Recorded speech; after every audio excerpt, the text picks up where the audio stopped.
کیا اسرائیل کا تعلق روس کے ساتھ خراب ہونے جا رہا ہے یا پھر بہت زیادہ پہلے سے بھی اسرائیل کا تعلق روس سے بڑھ جائے گا، جس کی مثالیں آنے والے وقت میں دنیا دے گی؟ اگر اسرائیل کا تعلق روس سے خراب ہوتا ہے تو مسلمانوں کے لیے سعودی عرب، UAE، قطر، پاکستان، چائنا اور دوسرے مسلمان ملکوں کے حامیوں کے لیے یہ بات بہت زیادہ فائدہ مند ثابت ہوگی۔ مگر اسرائیل یہودی بہت زیادہ سمجھدار ہیں، جنہوں نے ساری دنیا کو آگے لگایا ہوا ہے۔ وہ اپنا تعلق روس سے خراب کرنے سے پہلے کئی بار سوچیں گے۔ وہ کیسے؟ کیونکہ تازہ ترین انفارمیشن آئی ہے، اسرائیل قدرتی گیس پورے یورپ کو سپلائی کرنے جا رہا ہے۔ اگر اسرائیل پورے یورپ کو نیچرل گیس ایکسپورٹ کرتا ہے، کافی حد تک ممکن ہو سکتا ہے کہ اسرائیل کا تعلق روس سے خراب ہو جائے، جس سے مسلمان ممالک کو بہت زیادہ فائدہ ہوگا، کیونکہ ابھی تک روس پورے یورپ کو گیس کی فراہمی کر رہا ہے اور پورا یورپ روس کے مرہون منت ہے۔ جس طرح روس چاہتا ہے اس طرح پورے یورپ کو کافی حد تک کنٹرول کرتا ہے۔ اس کی مثال آپ یوکرین جنگ سے اور جرمنی فرانس کا تعلق روس سے کیسا ہے خود اندازہ لگا سکتے ہیں۔ لیٹسٹلی اسرائیل کے prime minister Benjamin Nitin Yahoo نے اٹلی کا دورہ کیا۔ مناظر آپ کی سکرین پر ہیں، جہاں پر بنجمن نتن یاہو اٹلی کی پرائم منسٹر جورجیا میلونی سے ملاقات کرتا ہے۔ Giorgia Meloni prime minister of Italian پچھلے سال 2022 کے آخر میں منتخب ہوئی۔ یہ ایک کنزرویٹو خاتون ہے۔ بنجمن نتن یاہو ملٹیپل مقاصد کے لیے اٹلی گیا۔ سب سے پہلے اٹلی کی پرائم منسٹر جورجیا میلونی کو دعوت دی کہ وہ اپنے اٹلی ملک کی ایمبیسی جرسیلم میں کھولے۔ اسرائیل ایمبیسی کی ویڈیوز میں نے بنائی ہوئی ہے، لنک اوپر دیا ہے، دیکھ سن سکتے ہیں۔ Israel prime minister Italian prime minister Giorgia Meloni کو یقین دلاتا ہے کہ وہ نیچرل گیس اٹلی کو فراہم کرے گا، بلکہ اٹلی کو ہی نہیں پورے یورپ کو۔ وہ کیسے؟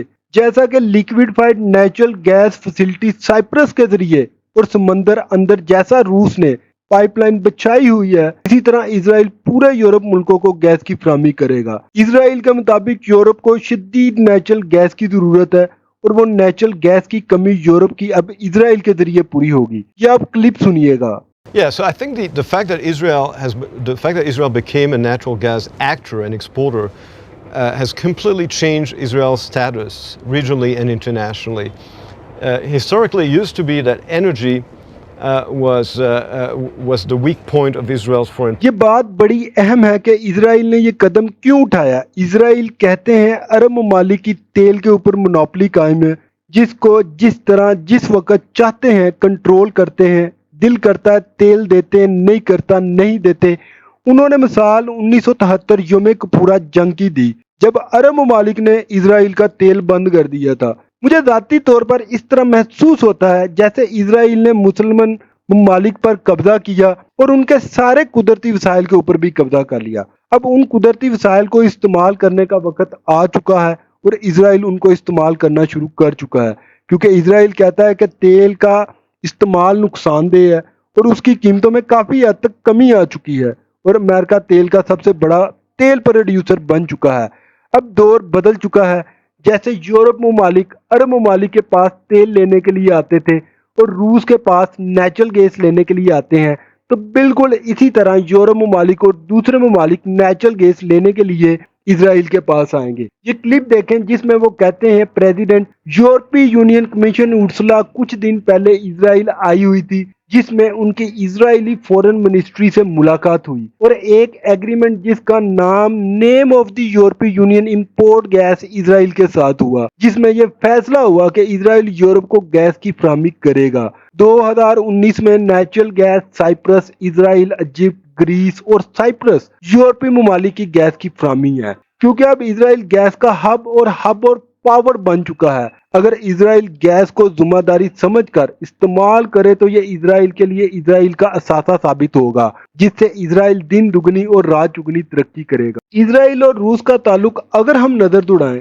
1948 کو روس نے اسرائیل کو ایک ملک انفرادیت کے لحاظ سے تسلیم کیا تھا، مگر 1967 سے 1973 تک روس عرب ممالک کے پیچھے اسرائیل کی جنگ میں اسرائیل کے خلاف کھڑا ہو گیا اور عرب ممالک کو سپورٹ کر رہا تھا اور روس اسرائیل کا سب سے بڑا دشمن سمجھا جا رہا تھا۔ مگر جب 1991 کا دور آیا تو اس وقت اسرائیل اور روس کا تعلق نارمل ہوا اور دونوں ملکوں کے تعلقات استوار حد تک چلے گئے۔ جیسا کہ آپ سب جانتے ہیں سینکڑوں روس کی فوجیں سیریا میں موجود ہیں اور اسرائیل کی اتنی جرت نہیں ہے کہ وہ سیریا کی ایئر بیسز کے اوپر حملہ کر سکے۔ کیوں کہ ان کو روس کے فوجی کنٹرول کر رہے ہیں۔ اسرائیل نے سیریا کی ایئر بیسز کے اوپر جب بھی حملہ کرنا ہوتا ہے وہ سب سے پہلے روس سے اجازت لیتا ہے، اس کے بعد سیریا کی ایئر بیسز کے اوپر حملہ کرتا ہے۔ ویڈیو میں نے بنائی ہوئی ہے، لنک اوپر دیا ہوا ہے جسے آپ دیکھ سن سکتے ہیں۔